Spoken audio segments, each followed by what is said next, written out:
ஏன் ஸ்ரீமதி ராமானுஜாய நமக.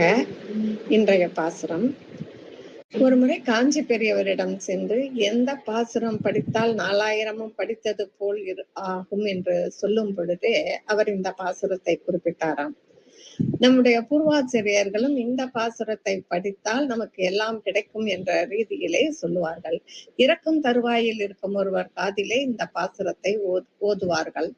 இந்த வார்த்தை ஒரு சொல், அந்த ஒரு சொல்லை நாம் கண்டு கொண்டால் போரும், நமக்கு எல்லாம் கிடைக்கும் என்ற அர்த்தம் கொண்ட இந்த பாசுரத்தை திருமங்கையாழ்வார் பாடியிருக்கிறார் தனது பெரிய திருமொழியிலே. அந்த சொல் என்ன, அந்த சொல் கொண்ட அந்த பாசுரம் என்ன என்பதை உங்களால் கண்டுபிடிக்க முடியுமா? இந்த ஒரு சொல்லை நீங்களும் காண வேண்டும், அந்த சொல் கொண்ட பாசுரத்தையும் காண வேண்டும். அடியேன். பதில்: 2ஆம் ஆயிரம் திருமங்கை ஆழ்வார் அருளிச் செய்த பெரிய திருமொழி. பாசுரம் எண் முதல் 10, முதல் திருமொழியில் 9ஆம் பாசுரம். குலம் தரும் செல்வம் தந்திடும் அடியார் படுந்துயராயினவெல்லாம் நிலந்தரன் செய்யும் நீள்விசும்பருளும் அருளோடு பெருநிலமளிக்கும் வளம் தரும் மற்றும் தந்திடும் பெற்ற தாயினும் மாயின செய்யும் நலம் தரும் சொல்லை நான் கண்டு கொண்டேன் நாராயணா என்னும் நாமம்.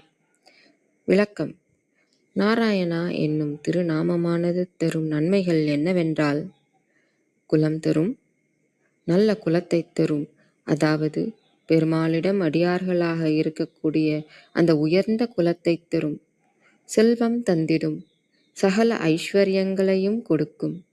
அடியார் படுதுயர் ஆயனவெல்லாம் நிலந்தரம் செய்யும், அடியார்கள் அனுபவிக்கும் துயரமெல்லாம் நிலம் போல் தரைமட்டமாகிவிடும்.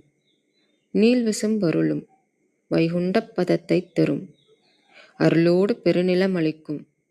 இந்த வைகுண்ட பதவியை அருள் செய்வதோடு மட்டுமல்லாமல் அங்கே பெருமாளுக்கு கைங்கரியம் செய்யும் பாக்கியத்தை அளிக்கும்.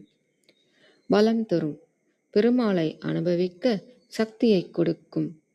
மற்றும் தந்திடும், மேலும் எந்த நன்மைகளெல்லாம் விரும்புகிறோமோ அதையெல்லாம் கொடுக்கும்.